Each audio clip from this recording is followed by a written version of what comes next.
The smell of old paper is the smell of my life. It's a dry, slightly sweet scent of lignin decay, of history breathing its last, quiet breaths. In my workshop, surrounded by maps centuries older than the country I live in, that smell is my sanctuary. It's the scent of peace, of a promise kept. My name is Frank, to the world, and more importantly, to my daughter Amelia. I'm a restorer of antique cartography. A quiet man in his late 50s, a widower who finds solace in the delicate work of mending the past. My hands, which most people see as steady and precise with a surgeon's scalpel cutting away damaged vellum, are the hands of a grandfather. Harmless. Amelia is my world. She is the living, breathing legacy of my wife, Eleanor. The reason I traded a world of shadows for this quiet life in a Boston brownstone. When Eleanor was dying, she made me promise. No more, Frank, she'd whispered, her hand frail in mine. Just be a father. Just be him. And for 10 years, I have been. Her husband, Julian Vance, is perfect. That's the problem. He's a walking, talking prospectus from a blue-chip investment firm. Yale pedigree, a smile that could disarm a Senate committee, and a portfolio that was growing with predatory speed. He came from old money. He said, though the Vances of Greenwich were a name, even my old circles had never flagged. He adored Amelia, and she him. Everyone saw a fairy tale. I saw a forgery. A brilliant one, mind you. The paper was right. The ink aged perfectly. The cartouche was flawless. But an expert knows. You look for the tell. The tiny, almost imperceptible hesitation in the artist's hand. The microscopic fiber that doesn't belong. With Julian, the tell was his perfection. It was too complete. Too clean. People aren't that clean. This morning, the security camera in Amelia's living room had been on the fritz. She'd mentioned it offhand last week, worried about a string of minor break-ins in their pristine suburban neighborhood. I told her I knew a guy. I didn't say the guy was Marcus, a ghost who'd been my eyes and ears for 2 decades, a man who could pull a digital ghost out of a dead hard drive. I called him, gave him the access codes, and asked him to patch the feed remotely. Simple. Then I got absorbed in a 17th century map of the North Atlantic, chasing the ghost of a sea serpent inked into the parchment. And I forgot. I forgot to call Amelia and tell her the camera was live again. A simple, domestic oversight. The kind of thing a quiet, harmless old man does. It's just past 9 in the evening. The light from my task lamp pools onto the map, illuminating the faded coastlines. A good day's work. I lean back, stretching my stiff back, and decide to check Marcus's work before I shut down for the night. I open the secure browser on my laptop, type in the encrypted address, and enter the password. The feed flickers to life. The living room is empty. A soft, warm light from a floor lamp illuminates the space. It's a beautiful room, decorated with Amelia's impeccable taste.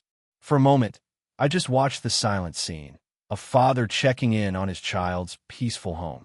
Then, Julian walks into the frame. He's not dressed for an evening at home. He's in a dark, form-fitting athletic shirt and pants. He moves with an unnerving economy of motion. There's no wasted energy. My blood doesn't run cold. It stops. It simply ceases to move. He walks to the large Persian rug at the base of the grand staircase. He kneels, his movements fluid, and adjusts its position, pulling it back from the bottom step by maybe 2 inches. Then he stands, walks to the bottom step, and looks down at the small patch of polished hardwood floor he's just exposed. He takes a small cloth from his pocket, something silky, and buffs the spot until it gleams under the lamplight. He stares at the spot. Then his eyes lift, slowly, up the length of the staircase. He's calculating. I recognize the look. I've seen on the faces of demolition experts before a blast, on surgeons before the first cut. It is the look of a man eliminating variables.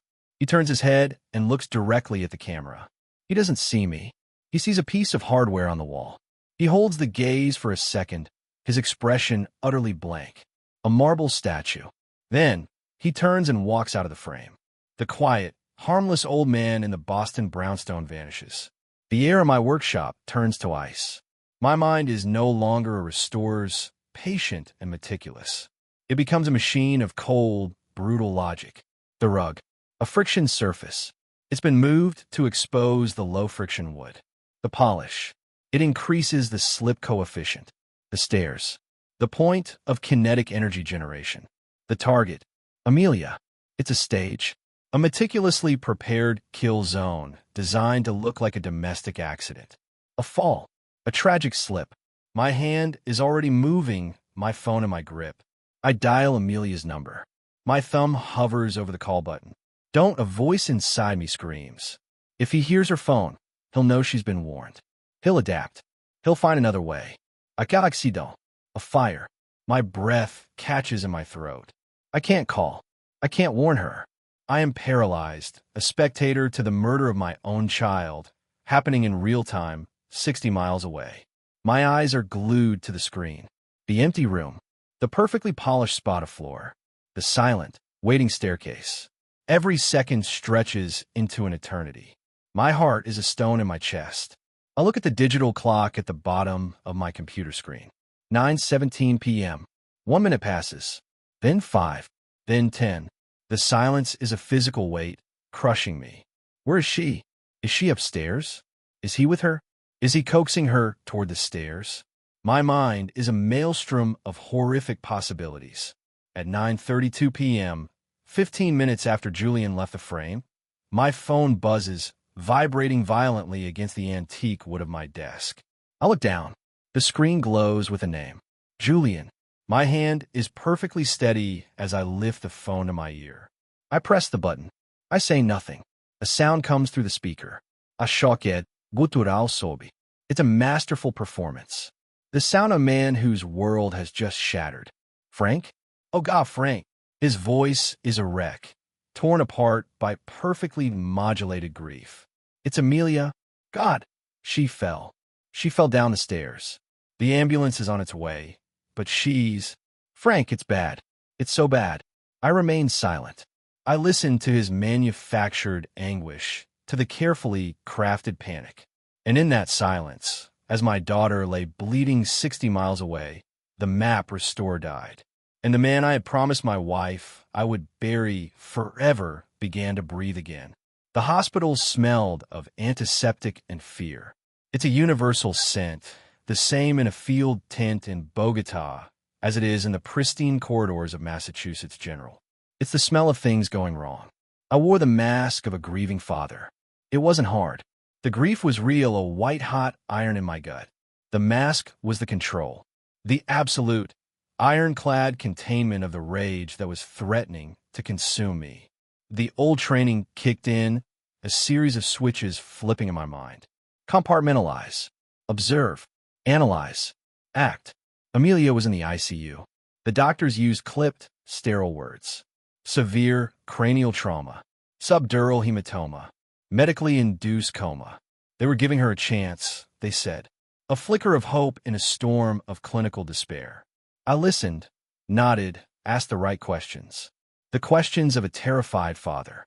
Inside, I was recording every word, every subtle hesitation.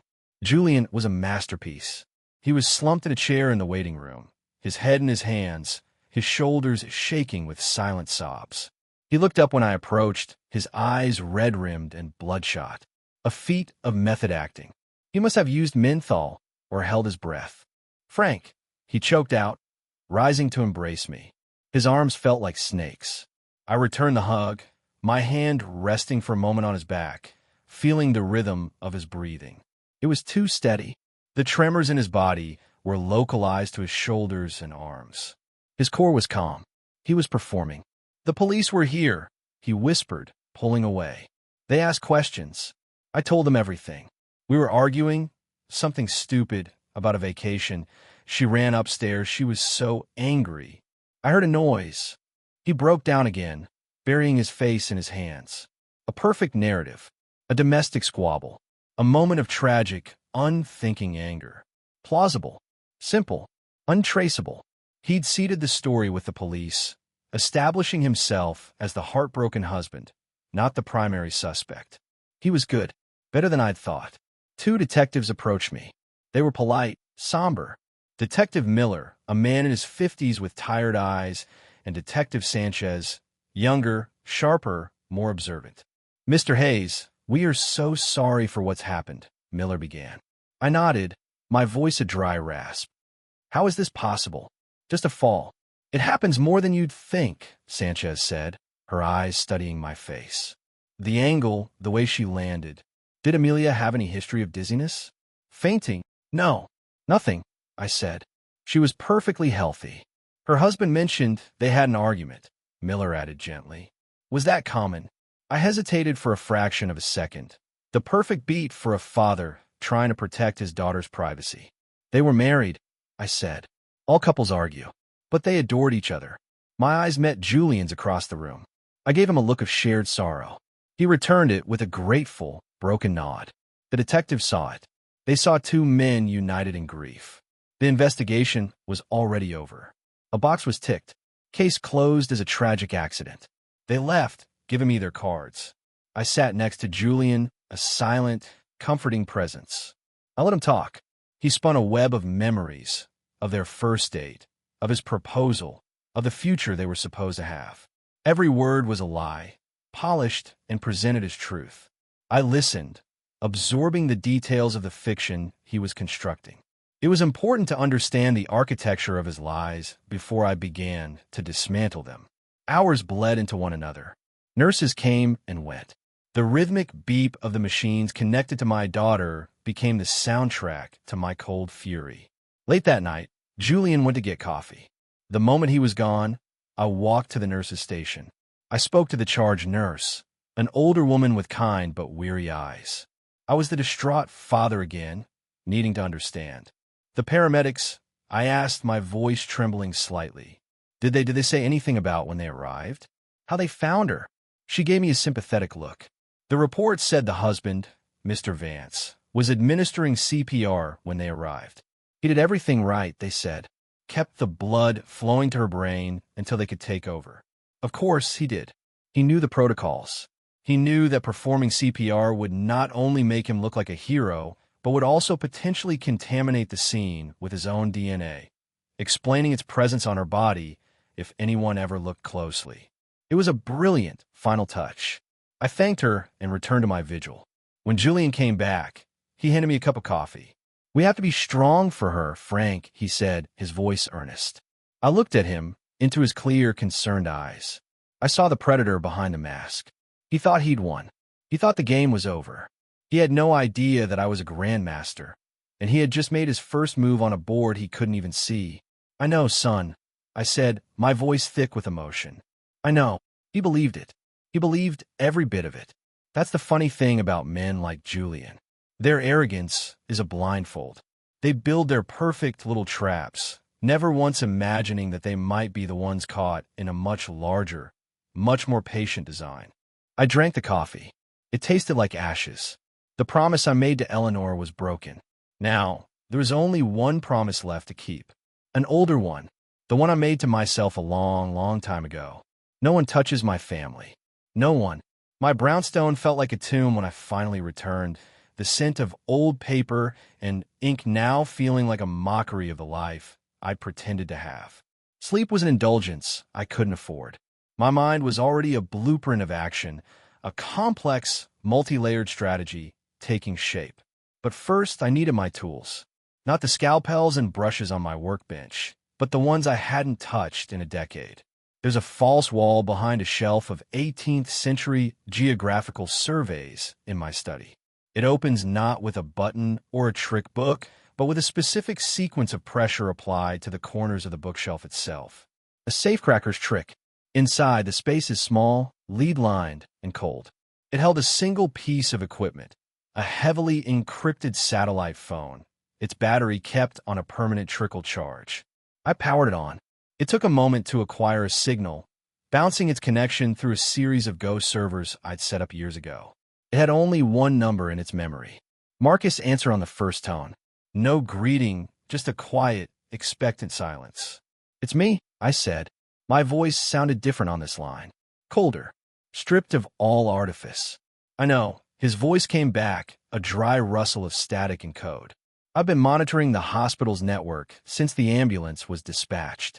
I assumed you'd be calling. How is she?" "She's alive. For now." I didn't waste time on emotion. Marcus didn't deal in emotion. He dealt in data. The camera in her living room. I need the full, uncompressed recording from the server. Everything from 8 p.m. onwards. I don't want a local loop.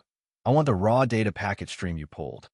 Already isolated and secured in a level 5 encrypted vault. What do you see, Frank? I see premeditation. I said, my eyes fixed on the darkness outside my window. But I don't see the act itself. It's not enough for a conviction. It's just a man moving a rug. So, the law isn't the path we're taking, Marcus stated. It wasn't a question. The law is a tool for civilized people. We're dealing with something else. I need you to build me a profile. Julian Vance. I want everything. I want his real financial history, not the curated fiction he shows the world. I want every social media post he's ever deleted, every email he's ever sent. I want to know who his parents really were, where his supposed old money came from. I want to know if he's ever changed his name. Dig into his time at Yale. Girlfriends, associates, rivals. Find the cracks, Marcus. I know they're there. There was a pause, and I could practically hear the click of his keyboard, his mind already sifting through terabytes of data. This is a deep dive, a full burn protocol. It will leave a digital footprint. A faint one, but it'll be there. Burn it all. I commanded. Use the old protocols. Category Alpha. The silence on the other end of the line was heavy. We hadn't used that designation in over 12 years. It meant no limits, no rules, no budget. It meant the objective was to be achieved by any means necessary, and the operational trail was to be wiped from existence. Alpha, he confirmed. His voice was different now. The rustle was gone, replaced by the sharp, clear tone of the professional he truly was.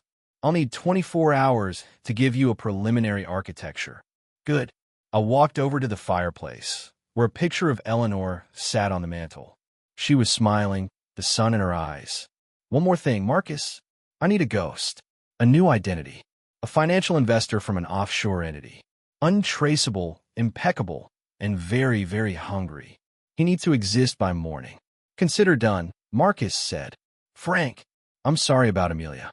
Don't be sorry, I said, my voice low and dangerous. Be thorough. I ended the call. The silence of the room settled back around me, but it was a different kind of silence now. It was the calm of a workshop, yes, but not one for restoring maps. It was the calm of a place where weapons are being calibrated. I looked at Eleanor's picture, at her loving smile. I'm sorry, my love, I whispered to the photograph. I broke my promise. I have to go back, but I'm doing it to keep the most important one. I'm going to save our little girl. Her smiling eyes seemed to understand. Or maybe that's just what I needed to believe. I turned away from the picture and walked back to my desk. I had a long night ahead of me. I had to reread every financial report Julian's firm had ever published. I wasn't looking for fraud. I was looking for something much more useful, a structural weakness. A single load-bearing wall that, if removed, would bring the entire palace of lies crashing down. Julian Vance thought he was a predator. He was about to learn what it felt like to be prey. He had built his world on a foundation of meticulously crafted falsehoods. And I, the humble restorer, was an expert in finding the truth hidden beneath the surface.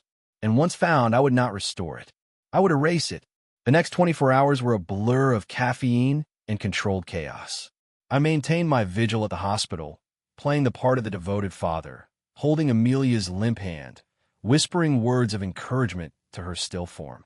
I'd sit for hours by her bedside, the rhythmic pulse of the machines a metronome counting down to my retribution. Julian would come and go, bringing me food I wouldn't eat, offering words of comfort that felt like acid. He was confident, secure in his deception. He saw my grief as a shield for himself. But in the stolen hours of the night, my quiet brownstone became a war room. The preliminary file from Marcus arrived at 3 a.m., a single, hyper-encrypted data burst that blossomed into a spiderweb of information on my screen. The first crack appeared almost immediately. Julian Vance's old money was a myth, a spectacular fabrication. His father wasn't a Vance of Greenwich. He was a bookkeeper from Queens named Al Petrov. He'd embezzled a small fortune from a construction union, changed a family name, and died of a heart attack before the feds could catch up. The money had been enough to get Julian into the right prep schools, to build the facade of generational wealth, but it was finite. And according to Marcus's deep dive into hidden ledgers and offshore accounts, it was almost gone. Julian was leveraged to the hilt. He wasn't just maintaining a lifestyle, he was running from a financial avalanche. Amelia's trust fund, the one Eleanor had set up for her, wasn't just a bonus. It was his salvation, a $30 million lifeline he would gain full control of in the event of her death. The motive was no longer abstract. It was a number, stark and ugly. But Marcus had found more. He'd found another ghost. Her name was Sarah Jenkins. She was Julian's girlfriend at Yale, a bright, ambitious art history major. During their senior year, they went on a hiking trip in the Berkshires. Sarah had a fall, a terrible accident. She survived, but with a traumatic brain injury that left her with permanent memory loss and cognitive deficits. She remembered nothing of the hike, nothing of the fall. Julian was the hero, the distraught boyfriend who carried her 2 miles to get help. There were no witnesses, no investigation, just another tragic accident. I stared at the grainy photo of a smiling college girl, her life derailed by a convenient fall. The pattern was undeniable. This wasn't Julian's first attempt. It was just his first failure. And then there was the recording. Marcus had sent the full, high-definition file from the camera server. I watched it again, not as a father, but as a forensic analyst. I slowed it down, frame by frame. Julian's movements were flawless, his face a mask. But just as he turned to leave the room, for a fraction of a second, he glanced back at the polished spot on the floor. And on his lips, there was the faintest shadow of a smile. A flicker of triumphant satisfaction. It was enough for me. It was proof of his soul. But for a court of law, it was nothing. A shadow. A trick of the light. I closed the files. The legal route was a dead end. Julian had insulated himself perfectly. Any accusation I made would sound like the wild, grief-stricken rambling of a heartbroken father. He would paint me as unhinged. He would use my love for Amelia against me. So, I wouldn't use the law. I would use the rules of his world. The world of money, power, and reputation. In that world, perception is reality, and trust is the only currency that matters. I was going to make him bankrupt. I spent the next hour studying the crown jewel of Julian's portfolio, his firm's massive investment in a next-generation biotech company called Lyra Therapeutics. It was their big play, the venture that was supposed to make all the partners obscenely rich. The company was in the final stages of FDA approval for a revolutionary new Alzheimer's drug. Their stock was soaring on the promise of that approval. Marcus's data packet included everything on Lyra. Deep corporate espionage, hacked R&D reports, internal emails, personnel files. And buried deep within the clinical trial data, I found it. An anomaly. A small, statistically insignificant cluster of patients in the Phase 3 trial who had developed a severe, aggressive form of cardiac arrhythmia. The data had been massaged, the outliers explained away as comorbidities. It was legal, just on the very edge of ethical. But it was there, a seed of doubt, a whisper of a lie. That was all I needed. I didn't need to prove Julian tried to murder my daughter. I just needed to make the right people believe he was the kind of man who would do anything to hide a lie. Using the ghost identity Marcus had created, an elusive, high-risk investor from the Cayman Islands named Mr. Silk, I began to draft an email. It wasn't an accusation. It was a query, a subtle, professional inquiry. It was addressed not to the SEC or a journalist, but to a man named Hector Moreno. Moreno was a legendary corporate raider, a shark who smelled blood from miles away. He was also the man whose rival hedge fund had lost the bidding war for Lyra Therapeutics to Julian's firm. The loss had been public and humiliating for Moreno. He was a man who held a grudge. My email was a work of art. It was brief, cryptic, and full of the kind of insider jargon that would make it impossible to ignore. I didn't give him the data. I simply pointed him toward the correct chapter in the FDA submission, highlighting the patient ID numbers of the outlier cluster. I ended the email with a single, devastating sentence. Some people are asking if Vance has the stomach to carry this much risk across the finish line. I'm beginning to wonder if he's hiding the risk altogether. I hit send. I hadn't started a fire. I had simply handed a book of matches and a gallon of gasoline to a known arsonist and pointed him toward my enemy's house. Now, all I had to do was sit by my daughter's bedside, hold her hand, and wait for the flames to rise. The world of high finance moves at the speed of information, and a well-placed whisper can be more destructive than a bomb. Hector Moreno was not a man who whispered. He was a man who roared. 2 days after my anonymous email, the first tremor hit.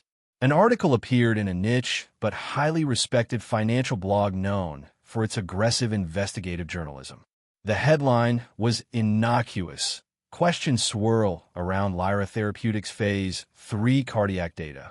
The article itself was a masterpiece of innuendo. It didn't make any direct accusations. It simply asked questions. It cited anonymous sources, plural, to give the impression of a widespread concern, who were reevaluating the cardiac safety profile of Lyra's new drug. It mentioned the outlier cluster. It was enough. In the cold, unforgiving calculus of the stock market, a question is an accusation. Doubt is a death sentence. Lyra's stock, which had been on a meteoric rise, didn't fall. It plunged. It dropped 12% in the first hour of trading. I was in Amelia's hospital room when Julian got the news. I watched him take the call. His face, usually a mask of calm, confident charisma, tightened. The color drained from it. He turned his back to me, his voice a low, urgent hiss into his phone. "What do you mean a leak?" he snarled. "Who is talking? Find out who is talking." He paced the small room like a caged animal, his carefully constructed world beginning to crumble. He was looking for a traitor inside his firm, someone who had betrayed him. He never once looked at the quiet, grieving old man sitting in the corner, watching him with sad, tired eyes. To him, I was furniture, a part of the scenery of his tragic little play. Over the next few days, the pressure mounted. Moreno's fingerprints were nowhere to be seen, but I could feel his influence. He was working the phones, calling in favors, spreading the poison. Other financial news outlets picked up the story. The SEC, catching the scent of blood in the water, announced a preliminary inquiry. It was a routine measure, but the announcement itself was a cannonball through the hull of Julian's ship. His partners at the firm started to distance themselves. I saw it in the way they spoke to him when they visited the hospital to offer their support. Their condolences were laced with an undercurrent of panic. Their eyes darted around, avoiding his. They were sharks, and they knew their leader was bleeding. Julian was unraveling. The cool, detached sociopath was being replaced by a cornered, paranoid man. He became short-tempered, his mask of grief slipping more and more often. Once, after a particularly brutal conference call, he slammed his phone down so hard the plastic casing cracked. He looked up, saw me watching, and his face instantly softened into a mask of apology. "I'm sorry, Frank," he said, his voice strained. "It's the stress. Work is difficult right now." "Don't worry about it, son," I said, my voice gentle. "You have enough on your plate. Just focus on Amelia." My words were meant to be comforting, but I could see in his eyes that they had the opposite effect. I had reminded him of the prize he had yet to claim. Amelia was still alive. The trust fund was still out of his reach, and his professional world was burning to the ground. He was trapped. The genius of the attack was its plausibility. To Julian, it could only be corporate sabotage, a rival trying to sink his biggest deal. It was a scenario so common in his world that he couldn't see the larger, more personal architecture of his own destruction. He was looking for an enemy in a boardroom, not a hospital waiting room. One evening, Marcus sent me a new file. It was a covert audio recording from Julian's office. His paranoia had driven him to have the room swept for bugs, and Marcus had simply piggybacked on the security team's sweep, inserting his own invisible software. I listened to Julian on the phone with his lawyer. His voice was raw, afraid. "I don't know who it is," he was yelling. "It feels personal. Someone is systematically trying to ruin me. They know exactly where to hit." There was a pause. Then his lawyer said something I couldn't hear. Julian's reply was ice cold. "No, that's not an option. We are not pulling out of the Lyra deal.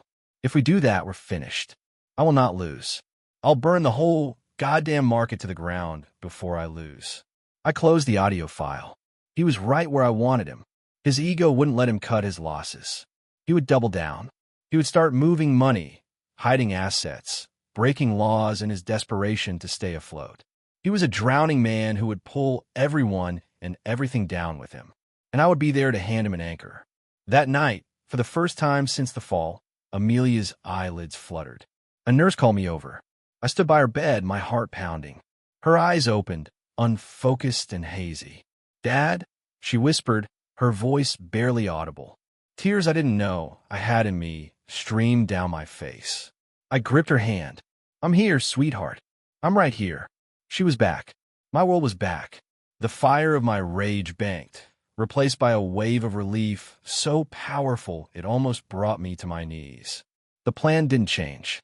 If anything, her return solidified it. Julian had tried to extinguish the light of my life. Now, he would be cast into permanent darkness. His fate was sealed. He just didn't know it yet. Amelia's return was a slow, arduous dawn. She had long stretches of confusion and significant memory gaps. She remembered the argument with Julian, a vague, blurry recollection of sharp words. She remembered feeling angry, turning to go upstairs. But the fall itself was a black hole. Her last memory was the feel of the polished wood of the banister under her hand. The doctors called it post-traumatic amnesia. Julian called it a blessing. He played the role of the doting husband with renewed fervor, now that he had an audience. He read to her, brought her flowers, spoon-fed her when she struggled. He was the perfect man, nursing his beloved wife back to health. To the hospital staff, he was a saint. To Amelia, in her fragile, confused state, he was her rock. It was sickening to watch, but I said nothing. I remained the quiet, supportive father-in-law, my presence a constant, silent pressure in the background. My war was not here, in this sterile, hopeful room. It was being fought in the digital ether and the glass towers of downtown Boston. The whispers about Lyra Therapeutics had become a roar. The SEC inquiry was upgraded to a formal investigation. The stock was in free fall. Julian's firm was bleeding money and, more importantly, clients. The illusion of his Midas touch was shattered. He was no longer the golden boy of Boston finance. He was a pariah. I saw the decay in him every day. It was in the dark circles under his eyes, the slight tremor in his hand as he poured a glass of water, the way he flinched every time his phone rang. He was a man besieged, fighting a war on all fronts, and he had no idea his true enemy was sitting across the room from him, calmly reading a newspaper. Through Marcus, I watched his every move. I saw the frantic shuffling of funds between accounts, the leveraging of his last remaining personal assets. He was trying to cover the massive losses from the Lyra deal to prop up the crumbling walls of his firm. He was becoming reckless, his actions born of desperation. This was the next phase of my plan. Pushing him off the cliff wasn't enough. I needed to be sure he could never crawl back out. I had Marcus create a new set of breadcrumbs. We fabricated a series of communications, all pointing to Julian's senior partner, a man named Robert Carlyle, as the source of the leak. We used old-school tradecraft, making it look like Carlyle was feeding information to Hector Moreno in exchange for a position at his rival fund.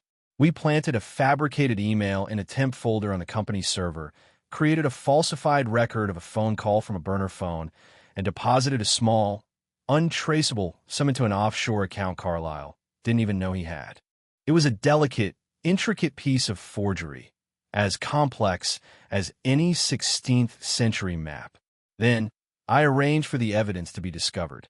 I sent another anonymous tip, this time to Julian's head of IT security, a man I knew from Marcus's profile was fiercely loyal to Julian. The tip was simple. Carlyle is a snake. Check the server logs for last Tuesday at 2:15 a.m. The result was explosive. Julian, his mind already poisoned by paranoia, didn't need much convincing. He confronted Carlyle. I listened to the recording later. It was brutal. Accusations flew. A 30-year partnership and friendship was destroyed in 10 minutes of screaming. Carlyle was fired, escorted from the building like a common criminal, his reputation in tatters. Julian had just eliminated the only man in his firm with the experience and calm head to navigate the crisis. He had isolated himself completely. He was now the sole captain of a sinking ship, and he had just thrown his first mate overboard. The final piece of the puzzle was Amelia's trust. Julian was getting desperate. He hired a new lawyer, a shark specializing in estate law. Through Marcus's surveillance, I learned of his new strategy. He was preparing to argue that Amelia, due to her brain injury, was no longer mentally competent to manage her own affairs. He was going to petition the court to be granted full conservatorship. He was going to take everything from her while she was still alive, painting it as an act of protective love. It was his final, most despicable move, and it was the trigger for my endgame.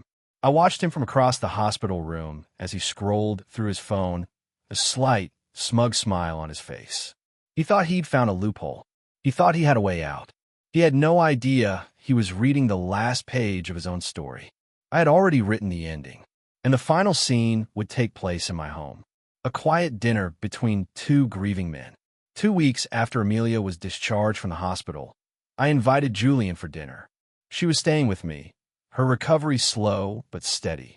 She needed quiet, and the tense atmosphere in her own home was toxic. Julian, playing the ever-understanding husband, had agreed it was for the best. "We need to talk, Julian," I'd said on the phone, my voice low and somber. "About the future. About how we can best support Amelia. Just the two of us." He agreed immediately. He likely saw it as an opportunity to secure my support for his conservatorship plan, to get the grieving father on his side. He saw me as an asset to be managed. My home was quiet when he arrived. The scent of roasting chicken filled the air. I'd opened a bottle of expensive Cabernet, one he had gifted me for my last birthday. I was setting the stage, just as he had once set his. But my stage was not for a physical death. It was for a spiritual one. We sat at my small, antique dining table. He looked exhausted, a man running on fumes and ego. The corporate war had taken its toll, but he straightened his shoulders, put on his mask of civility. "Frank, thank you for this," he began. "I know this has been hell for both of us." "It has," I agreed, pouring him a glass of wine. "But we have to look forward." We ate in near silence for a few minutes. I let the tension build. Then I put down my fork and looked at him. "I've been thinking a lot about my work recently," I said, my tone conversational. "It's a strange profession. You spend your life studying the works of masters, but also the works of forgers." Julian took a sip of wine, his eyes wary. "I imagine it takes a keen eye to spot the difference." "It does," I said. "But the best forgers are rarely caught because of their mistakes. They're caught because of their arrogance. They create something so perfect, so flawless, that it draws suspicion. True history, you see, is messy. It's full of imperfections, smudges, inconsistencies. Perfection is the real forgery." I let the words hang in the air between us. I saw a flicker of something in his eyes. Not guilt, not yet, just recognition. "I once came across a map," I continued, my voice calm and steady as a surgeon's hand. "A supposed 16th century chart of the New World. It was a masterpiece. The parchment was perfect. The ink was chemically aged. The calligraphy was flawless. But the forger made one tiny, microscopic error. He used a pigment, a particular shade of blue for the ocean, that was impossible for the time period. The chemical formula wasn't invented for another 100 years. It was an anachronism, a detail out of time and place." I leaned forward slightly, my eyes locked on his. You could only see it if you knew exactly what to look for. To anyone else, it was a priceless piece of history. But to an expert, that one drop of blue ink unraveled the entire illusion. It told me everything I needed to know about the man who made it. That he was brilliant, that he was meticulous, and that he was a liar. The room was utterly silent. The only sound was the ticking of the grandfather clock in the hall. Julian's face had gone pale. His knuckles were white where he gripped his wine glass. He wasn't looking at a grieving father-in-law anymore. He was looking at someone else, someone he didn't know. "The smartest men, Julian," I said, my voice dropping to a near whisper, "they always believe their plans are perfect. They account for every variable. They move the rug. They polish the floor. They perform CPR. They create the perfect story." I paused, letting the weight of my words sink in.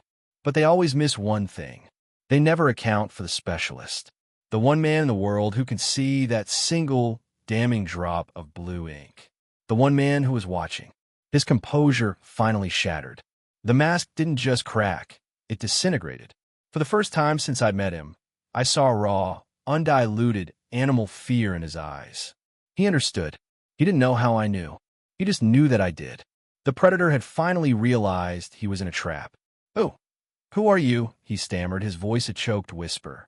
I gave him a sad, gentle smile. "I'm Amelia's father," I said, "and you have taken everything from my daughter. Now, I'm going to watch you lose everything you have." He stared at me, his mind racing, trying to find a move, an escape. But there was none. The board was set. The game was over. All that was left was the checkmate. And it was already in motion. Julian's fear was a physical thing in the room, thick and cloying. He half rose from his chair, a cornered animal looking for an escape route. "This is insane," he hissed, trying to regain some semblance of control. "You're a crazy old man. Your grief has made you delusional." "Sit down, Julian," I said. My voice was quiet, but it had the weight of command. He froze, then slowly, reluctantly, sank back into his chair. "Your mistake wasn't trying to kill my daughter," I continued, my tone as level as a mortician's slab. "Your mistake was your timing, your desperation. This war with Moreno, the SEC investigation, it's made you sloppy. You think Robert Carlyle was the leak? You think it was corporate sabotage?" I gave a small, humorless laugh. "You're a pawn in a game you don't even understand. While you were busy fighting ghosts, you started moving money. A lot of money. Trying to hide your assets before the firm collapsed. You got arrogant. You used shell corporations, cutouts, digital tumblers, all the standard tricks." I watched his eyes. He was following my words, the blood draining from his face as he realized where this was going. "But the architecture of your transactions, it has a signature, a pattern, and you got sloppy. You routed a transfer through a bank in Cyprus that is a known node for laundering money for sanctioned Russian oligarchs. A bank that has been under intense surveillance by the Treasury Department for years." He stopped breathing. "In your panic to save yourself, you tripped a wire. A big one. Not the SEC, not some corporate regulator. You got the attention of FinCEN, the Financial Crimes Enforcement Network, the people who hunt terrorists and drug lords." I leaned back in my chair, picking up my wine glass. "Right now, as we sit here, a federal prosecutor is looking at a file with your name on it. They're not looking at you as a failed hedge fund manager. They're looking at you as a potential national security threat, an associate of enemies of the state." "You're bluffing," he whispered, but there was no conviction in his voice. There was only terror. "Am I?" I took a slow sip of wine. "At 8 a.m. tomorrow, a team from the FBI is going to raid your office and your home. They're not going to be asking about Lyra Therapeutics. They're going to be asking about wire fraud, money laundering, and conspiracy. The charges they are building against you carry a mandatory minimum sentence. 25 years. No parole." I set the glass down. The sound echoed in the silent room. "You won't be tried for what you did to Amelia. The world will never know. Her name will not be dragged through the mud. You will simply disappear into the federal prison system. A financial criminal. A footnote in the business pages. Your name will be erased." He finally broke. A strangled sob escaped his lips. The alpha predator, the master of his universe, was gone. In his place was just a terrified, pathetic man who had been outplayed at every turn. "Why?" he choked out. "Why go to all this trouble?" I looked at him, my expression devoid of all emotion. "Because prison is a certainty.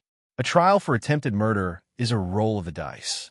I don't gamble, especially not with my daughter's justice." I stood up from the table. "The meal is over, Julian. I suggest you go home. You have about 8 hours of freedom left. Use them wisely." He didn't move. He just sat there, staring into the abyss I had opened up before him. I walked out of the dining room, leaving him alone with the ruins of his life. The next morning, I was in my workshop, carefully cleaning a 17th century compass rose on an old Dutch map, when my phone buzzed with a news alert. Boston hedge fund manager Julian Vance arrested in sweeping federal raid. There was a picture of him being led from his office in handcuffs. The mask was gone. All that was left was the empty, terrified face of a man who had finally seen the real map of the world and understood he was nothing more than a forgotten detail in the corner. Checkmate. The weeks that followed were quiet. The storm had passed, leaving a strange, calm clarity in its wake. Julian Vance's name was plastered across the news, but the story was one of greed and hubris, a cautionary tale of high-finance fraud. There was no mention of a fall, no mention of Amelia beyond a passing reference as his ailing wife. I had protected her. Her trauma would not be a public spectacle. Julian, facing an ironclad federal case and the prospect of spending the rest of his life in a supermax prison, took a plea deal. He confessed to everything: the money laundering, the wire fraud, the conspiracy. He disappeared into the maw of the justice system, a ghost in a machine he could no longer control. Amelia's recovery was my sole focus. The process was slow, a painstaking restoration of a precious, damaged map. There were days of frustrating fog, where memories were elusive and words wouldn't connect. And there were days of brilliant sunshine, where I saw flashes of the daughter I knew, her quick wit, her easy laugh. We never spoke of the details of Julian's crimes. She knew he had betrayed her, that their life together had been built on a foundation of lies. The truth of his financial ruin was enough of a shock. The deeper, more monstrous truth, that he had tried to kill her, was a burden I decided she would never have to carry. My silence was the final act of protection. I sold her house, the place where the nightmare had happened. I had it emptied and scrubbed clean, erasing any lingering ghosts of her life with him. We found a new apartment for her in the city, a bright, sunny place with a small garden, filled with new furniture and new hope. Slowly, meticulously, she began to piece her life back together. She started drawing again, a passion she'd let slide during her marriage. She reconnected with old friends Julian had subtly pushed out of her life. With each passing day, she became more herself, the vibrant, intelligent woman I had raised. The shadow of Julian Vance grew smaller, fading like old ink exposed to the sun. I spent my days in my workshop, my hands once again dedicated to mending the past. I finished the restoration of the 17th century map of the North Atlantic, the one I'd been working on that fateful night. I carefully repaired the tears, cleaned the centuries of grime, and brought the faded colors back to life. As my hands worked, I felt a sense of peace settle over me. I was a restorer again. I was mending a tear in my own world. One afternoon, Amelia came into the workshop while I was working. She stood behind me, watching me trace the delicate lines of a coastline. "You saved me, Dad," she said softly. I paused, my brush hovering over the parchment. I turned to look at her. Her eyes were clear, full of a quiet strength I hadn't seen in years. "I don't know everything that happened," she continued, "with Julian, with his company. But I know you were there. You were my anchor. You brought me back." I reached out and took her hand. "I will always be your anchor, Amelia." She squeezed my hand, a small, sad smile on her lips. "Mom will be so proud of you." The words hit me with the force of a physical blow. A wave of emotion, a mix of love and sorrow, and a deep, weary ache washed over me. I simply nodded, unable to speak. We stood there in silence for a long time, the scent of old paper and history enveloping us. It was no longer the smell of a promise broken, but of a promise fulfilled. The world was not whole. It was not perfect, but it was restored. And for now, that was enough. The light is fading outside, painting the Boston sky in shades of bruised purple and soft gray. The grandfather clock in the hall chimes 7 times, each note a punctuation mark in the quiet of the evening. My workshop is clean, my tools put away. The last map, the one of the North Atlantic, rests under a protective cloth, its restoration complete. My work here, in more ways than one, is done. I pour myself a small measure of whiskey, the amber liquid catching the last of the light. I walk over to the fireplace and stand before the picture of Eleanor. Her smile is the same as it has been for 10 years. Kind, knowing, loving. "Well, Eleanor," I whisper to the photograph, the glass cool in my hand. It's over. I take a sip of the whiskey. The burn is familiar, a dull warmth spreading through my chest. I broke my promise to you, I say, my voice low. The man you wanted me to bury. I had to let him out. He was the only one who could fix this. I think of Julian somewhere in a concrete cell, stripped of his name, his power, his future. I feel nothing. No triumph. No satisfaction. Just the quiet, hollow echo of a necessary act. I didn't do it for revenge. Revenge is a hot, messy emotion. This was colder, cleaner. This was a correction, a rebalancing of the scales. But I kept the other promise. I continue, my gaze fixed on her smiling eyes. The one that mattered. I protected our girl. She's safe. She's healing. She's going to be okay. A strange sort of peace settles over me. It's not the simple, clean peace I had before. It's heavier, more complex. It's the peace of a soldier after a long, brutal war. You're glad it's over, but you can never forget the cost. The part of myself I had to resurrect will never be fully buried again. It will always be there, a shadow at my side, a reminder of the things I am capable of. I am Frank Hayes, a restorer of antique maps, a quiet, harmless man in a Boston brownstone, a father who loves his daughter more than life itself. And I'm something else, a specialist, a man who sees the single drop of blue ink, a man who understands that some stains can't be cleaned, some tears can't be mended. They can only be cut away, excised with surgical precision, so that the rest of the map can be saved. I raise my glass to my wife one last time, a silent toast, to promises kept, and to the terrible price of keeping them. Then I turn and walk out of the workshop, switching off the light and closing the door behind me. The darkness envelopes the room, hiding the old maps and their silent, secret stories.